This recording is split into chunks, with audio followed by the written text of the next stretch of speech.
Michel Hyacinthe a souffert pendant des années d'hyper-électrosensibilité liée aux ondes électromagnétiques. Il a mis en œuvre des solutions techniques accompagnées d'une hygiène de vie lui permettant de connaître ses limites d'exposition aux ondes. Michel, qui a suivi des formations en prévention des risques liés à l'habitat, partage son expérience pour éviter à d'autres d'encourir les mêmes risques. Ah, bonjour Michel. Bonjour Magali.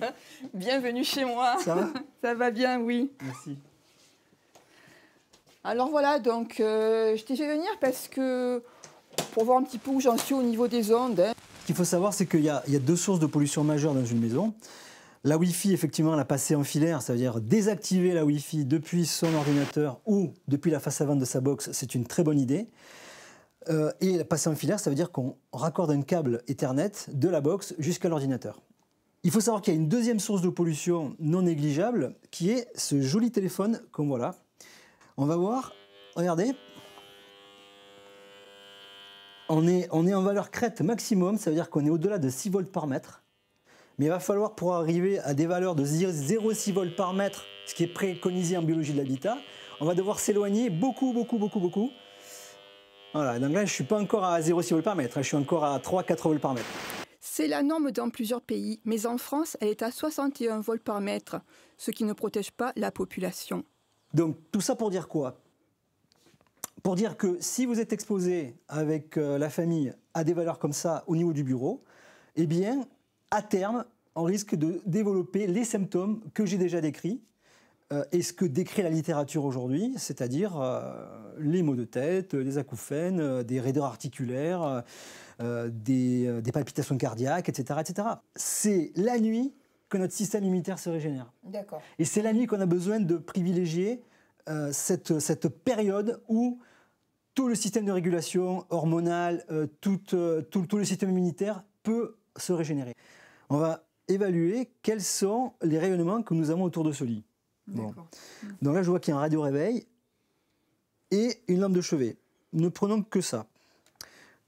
Je pose mon appareil de mesure sur le radio-réveil et là, on mesure 1413 volts par mètre. Alors qu'il faut 1 volt par mètre. En même temps, je ne dors pas avec la tête sur mon radio-réveil. Hein. Heureusement.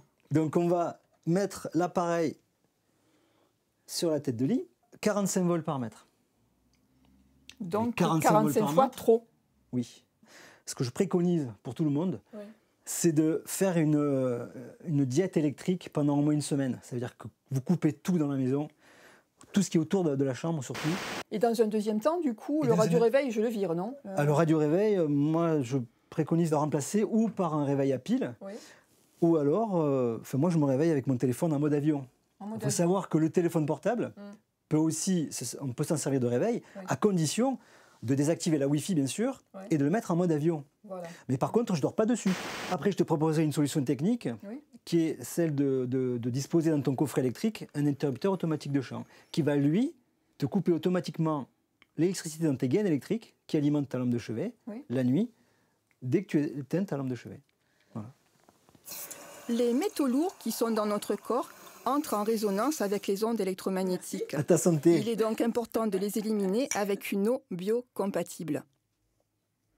En tant que conseiller en habitat sain, moi j'ai sélectionné un système qui a toutes les propriétés qu'on demande à une eau aujourd'hui, c'est-à-dire d'être pure, d'être faiblement minéralisée et d'être dynamisée. On va filtrer de la plus grosse particule à la plus fine par le principe de l'osmose inverse et ensuite on va reminéraliser avec du lithotame et on va vortexer l'eau, c'est-à-dire qu'on va recréer la dynamique des rivières. Voilà. Et on va donner la structure parce qu'il y a un cristal de roche à l'intérieur aussi. Bon, en fait, je me demande si toute cette évolution technologique est compatible avec un développement durable de l'être humain. Alors moi, je te répondais par une autre question. Est-ce que c'est vraiment à nous adapter à toutes ces technologies?